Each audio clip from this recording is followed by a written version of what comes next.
Hello.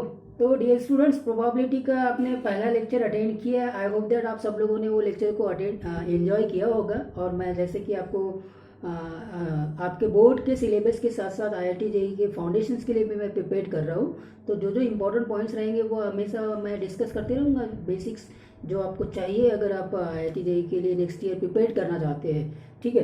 तो अभी हमने प्रोबेबिलिटी में ऑलरेडी डिस्कस कर लिया है रैंडम एक्सपेरिमेंट, है ना। रैंडम एक्सपेरिमेंट क्या है, और फिर उसमें मैंने इवेंट का भी आइडिया दे दिया था। तो इवेंट्स के बारे में थोड़ा सा मैं बात कर लेता हूँ। देखो, हमने बात की थी रैंडम एक्सपेरिमेंट। तो रैंडम एक्सपेरिमेंट जो जनरल यूज होते हैं प्रोबेबिलिटी के कोर्स में, वो सारी चीज़ें मैंने बता दी है। तो जैसे टॉसिंग अ कॉइन, तो टॉसिंग अ कॉइन ये एक रैंडम एक्सपेरिमेंट है। ये तो आपको बात क्लियर हो गई है। तो टॉसिंग अ कॉइन करते तो इसमें जो आउटकम्स होते हैं वो ये होते हैं, इनको हम बोलेंगे आउटकम्स। क्या बोलेंगे इनको हम? आउटकम्स। ठीक है। कितने आउटकम्स है? तो दो आउटकम्स है, एक हेड एक टेल। करेक्ट है। तो अब ये गेटिंग हेड ये इवेंट हो जाएगा, या फिर गेटिंग टेल ये इवेंट हो जाएगा। ठीक है। ओके। अच्छा, अगर मान लीजिए गेटिंग हेड एक इवेंट है, तो गेटिंग नॉट गेटिंग हेड ये भी एक इवेंट है। मतलब गेटिंग टेल इसका मतलब है नॉट गेटिंग हेड, और इसका मतलब है गेटिंग हेड। तो इवेंट्स इनको हम बोलेंगे। करेक्ट है। अच्छा, अब आपको क्या देख रहे हैं कि जब एक कॉइन को टॉस करते हैं तो आपके आउटकम्स एच और टी होते हैं। तो इसको कलेक्ट कर लो, ये ऐसे ब्रैकेट में, इसको हम फ्लावर ब्रैकेट बोलते हैं। तो देखो, एक आउटकम एच आया, फिर दूसरा आउटकम टी आया। जब इनको फ्लावर ब्रैकेट्स में लिखा तो यहाँ पे कॉमा लगा दिया, और इसको हम बोलते हैं स्टूडेंट सैंपल स्पेस। मतलब sample space collection of all possible outcomes of a random experiment. Please note down the definition. What is sample space? Sample space is the collection of all possible outcomes of a random experiment. Okay fine. तो जैसे मैंने एक और sample space बना देना है, 1,2,3,4,5,6। ये भी एक सैंपल स्पेस है। और रैंडम एक्सपेरिमेंट क्या है? ये किस रैंडम एक्सपेरिमेंट का सैंपल स्पेस है? सैंपल स्पेस क्या है, ये बात हमको क्लियर हो गई। All possible outcomes of an random experiment, ये किस रैंडम एक्सपेरिमेंट का सैंपल स्पेस है? Yes, definitely you are correct. This is the sample space for a random experiment throwing a die को हम थ्रो करते हैं, वो उसका ये सैंपल स्पेस हो जाता है। Okay fine. तो स्टूडेंट्स, आपने ये देखा कि ये जो सैंपल स्पेस एक कॉइन को थ्रो किया है वन टाइम, इसका है। ये सैंपल स्पेस एक डाई को थ्रो किया है वन टाइम, इसका है। अब आप देखना, दूसरा मैं सैंपल स्पेस बना रहा हूँ, एच ध्यान रखना, एच टी एच और टी ये किसका सैंपल स्पेस होगा? ओके, अभी थोड़ा सा आप कंसंट्रेट ज्यादा करिए इसमें। ये सैंपल स्पेस किसका होगा? एक आउटकम है एच एच, दूसरा आउटकम है एच टी, फिर टी एच है और टी टी है। देखो, ये एक्चुअली में एक आउटकम्स है, तो टोटल यहाँ पे 4 आउटकम्स है। करेक्ट है। तो अब भैया एच एच कहाँ आता है? थोड़ा सा हमको डेप्थ में जाना पड़ेगा। जब भी आप कॉइन को टॉस करते हैं ना, तो एच आएगा या टी आएगा, एच एच नहीं आएगा। इसको हमको समझते हैं, लिखते हम एच एच है। मतलब एक कॉइन को हमने जब 2 बार टॉस किया, तो फर्स्ट टाइम पे भी हेड आया और सेकेंड टाइम पे भी हेड आया। मतलब we have get a head in the first time as well as in the second time। तो इसको एक्चुअली में आप ऐसे लिखेंगे, H and H। ये एक्चुअली में H and H है। That shows that we are getting head in first throw as well as in second throw। तो इसका मतलब हो गया we are getting head and tail। That is we are getting head in first throw and tail in second throw. अब ये T H का क्या मतलब है? एच टी अलग है, टी एच अलग है। टी एच आ गया, इसका मतलब we are getting tail in the first throw while H in the second throw. So this is the sample space for tossing a coin 2 times. अब इसमें भी नोट करना, note tossing a coin 2 times का sample space है, और ये equal होता है थ्रोविंग 2 कॉइन्स साइमल्टेनियसली। मतलब आप एक कॉइन को 2 बार टॉस करिए या फिर 2 कॉइन को साइमल्टेनियसली थ्रो कर दीजिए। समझ में आ गया? ये कॉइन नंबर 1, ये कॉइन नंबर 2। कॉइन नंबर 1 में एच आया है और कॉइन नंबर 2 में भी एच आया है, कॉइन नंबर 1 में टी आया है, कॉइन नंबर 2 में एच आया है, and like that. So this is the sample space for tossing a coin 2 times और throwing 2 coins simultaneously. Got the point? वैसे ही आप क्या कर सकते हैं, सैंपल स्पेस 3 कॉइन्स को साइमल्टेनियसली थ्रो करने का बना सकते हैं। अब ये इनको कैसे बनाते हैं ये भी बताता हूँ। इसको हम ट्री डायग्राम बोलते हैं। चलिए, अभी सैंपल स्पेस पे ही बात चल रही है तो उसी की बात करते हैं। ट्री डायग्राम से आते हैं।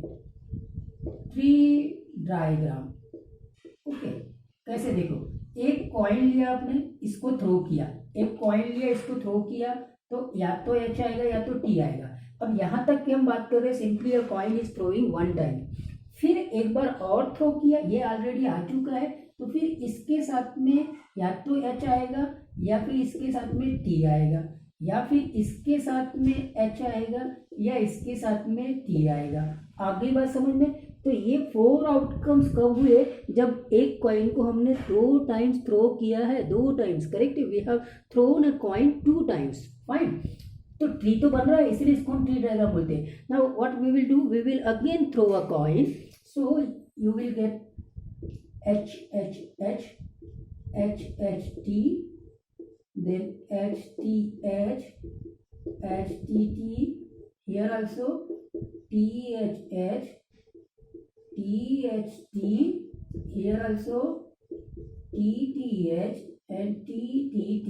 So 1 2 3 4 5 6 7 and 8. So there are total 8 outcomes when a coin is thrown 3 times. Correct है? तो सैंपल स्पेस पे आते हैं। सैंपल स्पेस क्या क्या बन गया? देखो, सैंपल स्पेस बन गया आपका स्टूडेंट्स।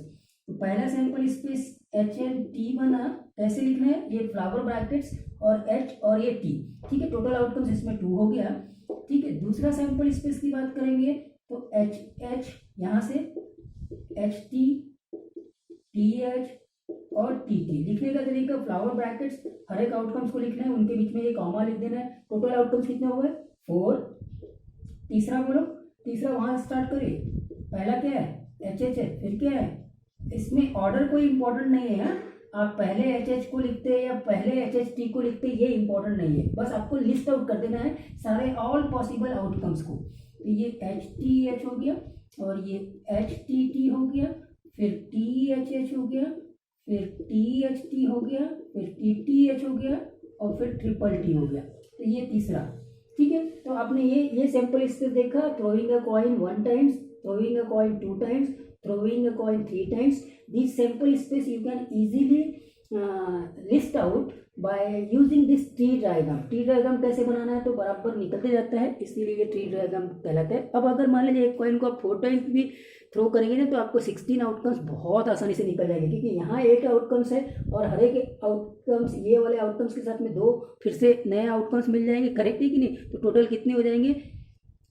16 आउटकम्स। तो अब यहाँ पे आ गए हम जेई के कॉन्सेप्ट में। Note down, please note down, note down इस कॉन्सेप्ट को ना। अब मैं आपको जेई में लेके जाता हूँ, आपके फंडामेंटल्स को। तो एक कॉइन को आपने 2 बार टॉस किया तो 4 आउटकम्स, 3 बार टॉस किया तो 8 आउटकम, 4 बार टॉस किया तो 16 आउटकम। तो 10 टाइम्स टॉस करेंगे तो बताइए टोटल आउटकम्स कितने होंगे? How many total number of outcomes will be there if I toss the coin 10 times? Definite your answer is correct, 2 to the power 10, correct. अच्छा, 2 to the power 20 outcomes कब होंगे? When a coin is thrown 20 times. अब आप कितने भी times coin को throw कर लेंगे, आप सभी आउटकम्स को लिस्ट आउट तो नहीं कर सकते, लेकिन एक आपको ये समझ में आ जाएगा कि टोटल नंबर ऑफ आउटकम्स कितने हैं। So if I throw a coin n times, अभी आ गए n टाइम्स थ्रो करो, n टाइम्स थ्रो किया तो टोटल आउटकम्स बोलो, बोलो टोटल आउटकम्स, ये हो जाएगा 2 की पावर n। स्टूडेंट्स, 2 की पावर n। तो ये क्वेश्चन बन गया जेई का, बहुत इंपॉर्टेंट क्वेश्चन बन गया। If I throw a coin n times the total number of outcomes will be 2 to the power n। अब n को आपने एक वैल्यूज देते जाइए। चलो n is equal to 1, so that means that we are throwing a coin 1 times, so 2 to the power 1 that is 2, total 2 outcomes. Throwing a coin 2 times, that is n equal to 2, 2 to the power 2 that is equal to 4 total outcomes, and like that. तो ये एक concept हो गया। तो fine dear students, इस concept को जरूर note करके रखना। आपने सैंपल स्पेस क्या है इसको समझ लिया। अब आपको मैं एक और सैंपल स्पेस बताता हूँ, ठीक है। दूसरा सैंपल स्पेस पे आते हैं कि जैसे आप इसकी बात करते हैं डाई को थ्रो करने की, 1 2 3 4 5 और 6।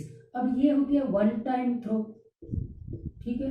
जब वन टाइम डाई को थ्रो किए तो ये आउटकम्स भी है। तो जब 2 टाइम्स थ्रो करेंगे ना तो आउटकम्स ऐसे आएंगे, 1 1 1 2 1 3 1 4 1 5 1 6। इसका क्या मतलब हुआ कि फर्स्ट टाइम थ्रो किया तो 1 आया, सेकंड टाइम थ्रो किया तो 1 आया, फर्स्ट टाइम थ्रो किया तो 1 आया, सेकंड टाइम थ्रो किया तो 2 आया, एंड लाइक दैट। फिर यहाँ से ऐसे 2 1 2 2। अब आपको समझ में आ गया होगा कि टोटल नंबर ऑफ आउटकम्स कितने होंगे। देखो ये 6 हो गए, फिर ये 6 हो गए, ऐसे 6 कितनी बार होंगे, 6 टाइम्स होंगे, करेक्ट है। आगे लिखने की जरूरत नहीं, सीधा 6 से स्टार्ट कर दीजिए। 6 1 6 2 6 3 एंड 6 6। तो टोटल नंबर ऑफ आउटकम्स कितनी हुई है, 36। क्या हम इस कॉन्सेप्ट को भी वैसे ले सकते हैं जो जैसे अभी मैंने कॉइन में बताया था कि एक टाइम थ्रो किया तो टोटल आउटकम 6, 2 टाइम थ्रो किया डाई को तो टोटल आउटकम 36। 36 मतलब 6 की पावर 2, दिस इज 6 मतलब 6 की पावर 1।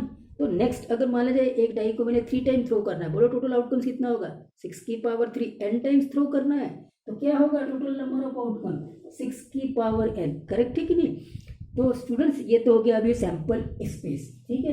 इवेंट्स के बारे में मैंने आपको बता दिया है, रैंडम एक्सपेरिमेंट आपने जान लिया है, और अब मैं फाइनली आपको क्या बोलते हैं प्रोबेबिलिटी के बारे में बता रहा हूँ। प्रोबेबिलिटी की जो डेफिनेशन है उसके बारे में बात करते हैं।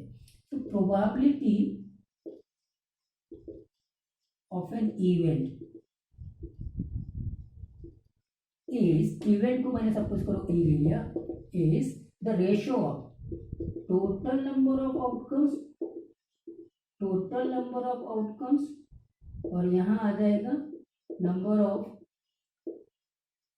Favourable outcomes. मतलब जो इवेंट है उसको फेवर करने वाले कितने आउटकम्स है, और यहाँ आ जाएगा टोटल नंबर ऑफ आउटकम्स। ये है हमारी सिंपल सी डेफिनेशन प्रोबेबिलिटी की, करेक्ट है। इसको हम क्या बोलेंगे, प्रोबेबिलिटी की डेफिनेशन। अब थोड़ा सा मैं मैथमेटिकली लिखता हूँ। मैथमेटिकली कैसे, देखो probability of an event E, इसका ये मतलब है probability of an event E is equal to number of elements की बात करें तो N of E divided by N of S. S for क्या है, सैंपल स्पेस में कितने आउटकम्स है, सैंपल स्पेस में कितने आउटकम्स है, ये एन ऑफ एस को रिप्रेजेंट करेगा। ई इवेंट है, मतलब यहाँ पे जो इवेंट है उसको फेवरेबल करने वाले कितने नंबर ऑफ आउटकम्स हैं वो यहाँ आ गया। तो ये बन गया प्रोबेबिलिटी की definition, that is P of E equal to N of A divided by N of S. Simple से आपको बुक्स में दिया रहेगा, probability of an event is number of favourable outcome divided by total number of outcome. अब बहुत important points पे आ रहा हूँ स्टूडेंट, बहुत इंपॉर्टेंट पॉइंट्स पे आ रहा हूँ मैं। तो देखिए अब अगर मान लिया जाए सैंपल स्पेस में एच और टी है, तो रैंडम एक्सपेरिमेंट क्या है आपको मालूम हो गया कि एक कॉइन को हम थ्रो कर रहे हैं 1 टाइम्स, करेक्ट है। तो टोटल नंबर ऑफ आउटकम्स तो 2 हो गए, करेक्ट है। और अगर मेरे को प्रोबेबिलिटी ऑफ हेड निकालनी है, ये होगी probability of head. Getting head is an event. Event क्या है ये आपको बताने की जरूरत नहीं है।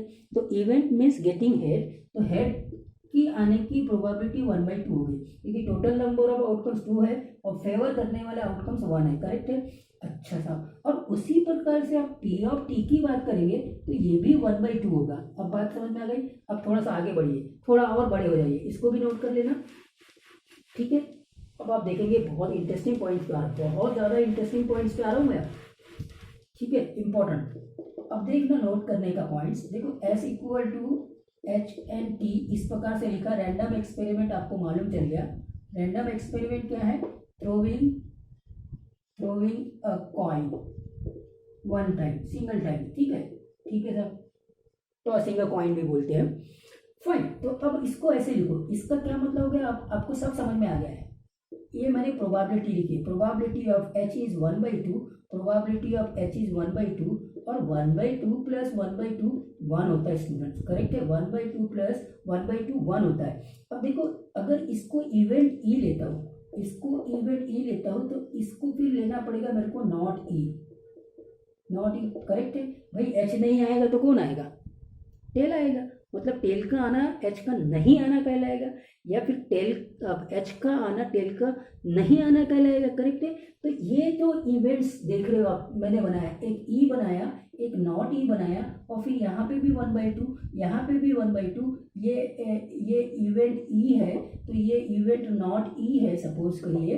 तो दोनों कैसे इवेंट्स है, सेम प्रोबेबिलिटी के इवेंट्स है, सेम प्रोबेबिलिटी के इवेंट्स है। तो अब स्टूडेंट्स इसको नोट करिए, ये इक्वली लाइकली इवेंट्स है, मतलब ये इक्वी प्रोबेबल सैंपल स्पेस है। इसकी भी प्रोबेबिलिटी 1/2, इसकी भी प्रोबेबिलिटी 1/2, तो ये इक्वली लाइकली इवेंट्स है। तो आप अभी जो भी पढ़ेंगे, आप अभी जो भी पढ़ने वाले सिर्फ इक्वली लाइकली इवेंट्स में बोलेंगे, मतलब वो सैंपल स्पेस में जितने भी आउटकम्स है, ईच आउटकम्स की प्रोबेबिलिटी सेम है, मतलब यहाँ कोई चीटिंग नहीं है। चीटिंग किसने किया था आपको मालूम है? आपने शोले अगर पिक्चर देखी है, देखी होगी, तो वहाँ अमिताभ बच्चन ने वो कॉइन में चीटिंग की थी, वो फेयर कॉइन नहीं था। यहाँ कोई चीटिंग नहीं होने वाली है, मतलब सबको इक्वल चांसेस है गेम को जीतने का। मतलब कैसा हो गया कि ये कॉइन को अगर थ्रो करते हैं तो एच ये नहीं रो रहा है कि यार मुझे कम प्रोबेबिलिटी है आने की और टी को ज़्यादा है, या टी ऐसा नहीं रो रहा है। यहाँ कोई चीटिंग नहीं है भैया, एच की भी आने की प्रोबेबिलिटी उतनी है जितनी टी के आने की प्रोबेबिलिटी है। तो वो फिर इक्वली लाइकली इवेंट्स होंगे, और ये sample space equi probable sample space कहलाता है, जो आपको आगे फिर दूसरे भी ऐसे सैंपल स्पेस होंगे जो इक्वी प्रोबेबल नहीं होंगे। जब आप 11th में आ जाएंगे तो मैं ज़रूर उसको डिस्कस करूँगा। तो जितने भी सैंपल स्पेस अभी आप देख रहे हैं, जैसे ये देखिए 1 2 3 4 5 और 6, अभी वो जो डेफिनेशन मैंने दिया था ना प्रोबेबिलिटी की कि टोटल नंबर ऑफ जो favourable cases divided by total number of outcomes in the sample space, वो प्रोबेबिलिटी की डेफिनेशन हो गई। तो प्रोबेबिलिटी ऑफ 1 की प्रोबेबिलिटी बोलो कितनी, 1/6। 2 की प्रोबेबिलिटी कितनी, 1/6। 3 की प्रोबेबिलिटी कितनी, 1/6। 4 की प्रोबेबिलिटी कितनी, 1/6 1/6 1/6। तो यहाँ सैंपल स्पेस में जितने भी आउटकम्स है सब के सब इक्वी प्रोबेबल, मतलब इक्वली लाइकली इवेंट्स है। ये इवेंट्स कैसे है, इक्वली लाइकली इवेंट्स है, और सैंपल स्पेस जो है वो इक्वी प्रोबेबल सैंपल स्पेस है। क्लियर है? तो क्वेश्चन बहुत सारे इसमें बन गए आपके स्टूडेंट्स। अब यहीं पे आपको और दूसरे क्वेश्चन जनरेट हो जाएंगे, लेकिन हाँ आपने ये तो देख लिया कि ये इक्वी प्रोबेबल सैंपल स्पेस या इक्वली लाइकली इवेंट्स कैसे होते हैं, ये बात भी आपको क्लियर हो गई। अब मैं एक और चीज़ को देख रहा हूँ, इसको और देखना फिर से, एच और ये टी, अगर ये ई है तो ये नॉट ई है, ये नॉट ई है। अब इसकी भी प्रोबेबिलिटी 1/2, इसकी भी प्रोबेबिलिटी 1/2, करेक्ट है क्या?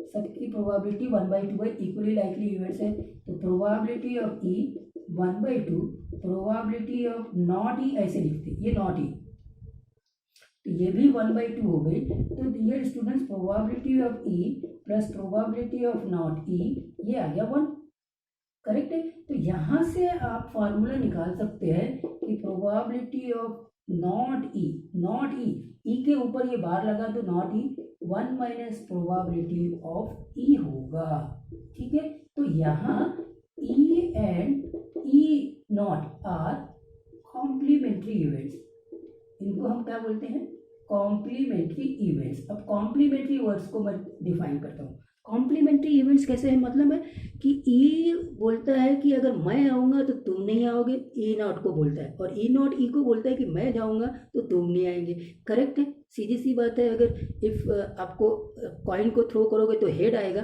तो टेल नहीं आने वाला, और टेल आएगा तो हेड नहीं आएगा। तो ऐसे इवेंट्स जो होते हैं वो कॉम्प्लीमेंट्री इवेंट्स हो जाते हैं। तो कॉम्प्लीमेंट्री इवेंट, तो प्रोबेबिलिटी में ये कॉम्प्लीमेंट्री प्रोबेबिलिटी हो गई, करेक्ट है कि नहीं। The probability of not E is equal to 1 minus probability of E, और ये फार्मूला भी वही है कि probability of E plus probability of not E equal to 1। बस ये फार्मूला ही बन गए आपके क्वेश्चंस, करेक्ट है। तो स्टूडेंट्स आई होप दैट आज के लेक्चर के लिए इतना है, फिर नेक्स्ट लेक्चर के लिए आगे मिलते हैं, ठीक है।